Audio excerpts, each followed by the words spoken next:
ఎందుకంటే ఫస్ట్ నుంచి చెప్తా ఉన్నారు నాకు జగన్మోహన్ రెడ్డి అంటే వ్యక్తిగతంగా ఏమీ లేదు, సో రాజకీయాలు అనేక మాట్లాడడం కానీ అదేం లేదు అని చెప్పి.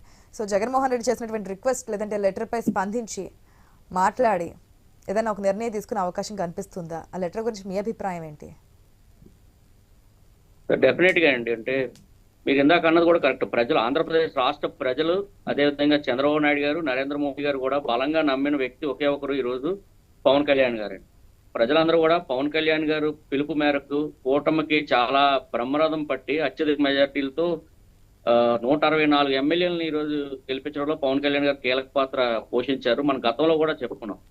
మనం ఈ రోజు జగన్మోహన్ రెడ్డి గారు ఏదైతే నిన్న లెటర్ రాశారో కొంచెం బాధాకరంగానే అనిపించింది. అంటే నేను ఒక జనసేన నాయకుడిగా కాకుండా ఒక ఆంధ్రప్రదేశ్ రాష్ట్ర ప్రజలుగా నేను చాలా బాధపడ్డానండి. ఎందుకంటే ఆయన తప్పించుకోవడానికి దారులు వెతుకుతున్నారే తప్పితే అక్కడ అసెంబ్లీకి ఈ రోజు కనీసం 11 మందినన్నా ఇచ్చారు. ఈ 11 మంది ద్వారా మేము గలం గట్టిగా వినిపిస్తే ప్రజల వైపు నుంచి ఒక ప్రతిపక్షంగా మేము ఆ గలం వినిపించగలిగితే అది దానివల్ల ఏదైనా ఒకవేళ గవర్నమెంట్ తీసుకునే నిర్ణయం డీవియేట్ అవ్వకుండా మేము కాపాడగలం, ప్రజలకు మంచి చేయగలం అనే ఆలోచన లేకుండా మాకు కేవలం ప్రధాన ప్రతిపక్షం ఇస్తేనే మేము అసెంబ్లీకి వస్తాము లేకపోతే రాము, ఈ టైప్ మాట్లాడడం కొంచెం బాధాకరమైన. ఆంధ్రప్రదేశ్ ప్రజలందరూ కూడా ఈ రోజు గమనిస్తూ ఉన్నారు కాబట్టి ఇటువంటివి చేయకుండా వారు వెళ్తే బాగుంటుంది. కనీసం ఇప్పుడు ఈ రోజు ప్రతిపక్షం ప్రధాన ప్రతిపక్షం పక్కన పెట్టినా ఇండిపెండెంట్ గా ఒక ఎమ్మెల్యే గెలిచినా కూడా ఆ నియోజకవర్గం గురించి మాట్లాడడానికి, ఆ నియోజకవర్గ ప్రజల తరపున రిప్రజెంట్ చేయడానికి ఖచ్చితంగా వెళ్ళాలండి.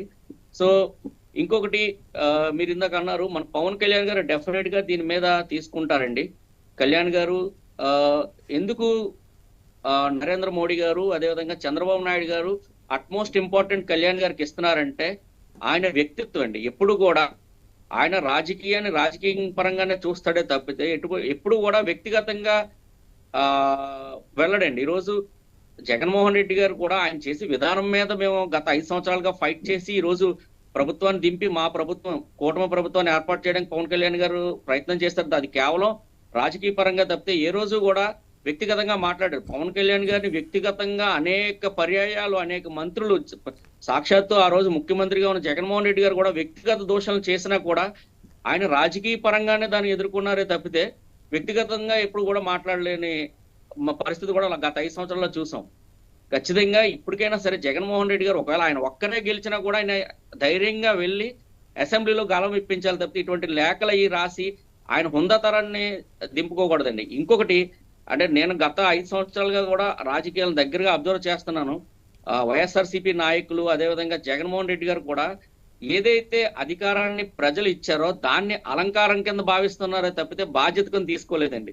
అంటే ఒక రాజు పోకళ్ళలాగా మేము ఏం చెప్తే అదే వేదం అనే విధంగా గత 5 సంవత్సరాలు గడిచే ఇప్పుడు కూడా అదే విధంగా వీళ్ళు జరగాలనుకుంటున్నారు. అన్నిసార్లు జరగదండి. ఇప్పుడు ఎప్పుడైనా సరే మనం అధికార పక్షంలో ఉన్న ప్రతిపక్షంలో ఉన్న ఒక బాధ్యత కింద తీసుకుంటే దాన్ని సక్రమంగా నిర్వర్తించడానికి ఈ రోజు ఒక్క ఎమ్మెల్యేని గెలిపించినా సరే ఆ ఒక్క ఎమ్మెల్యే కింద వెళ్ళి మనం గలం వినిపిద్దాము, ప్రభుత్వాన్ని డివేట్ అవ్వకుండా చేద్దామన్న విధంగా బాధ్యత తీసుకోవాలి. కానీ ఈ రోజు మాకు ప్రతిపక్షం ఇస్తేనే వస్తాము, ఇంకా మాకు ముఖ్యమంత్రి ఇస్తేనే వస్తామని లేఖ రాయలేదు ఆయన, నవ్వొచ్చే జనాలందరికీ.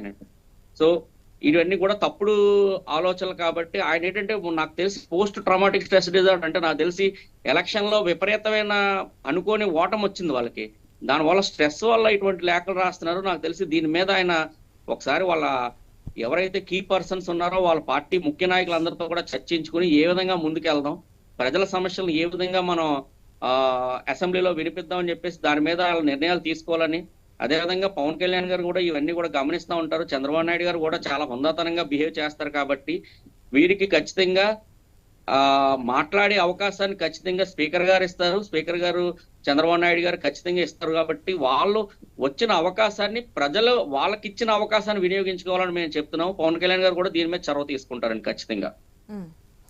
నాగార్జున గారు అనేక అంశాలను తెర మీద తీసుకొచ్చారు కదా, 1984 అని చెప్పి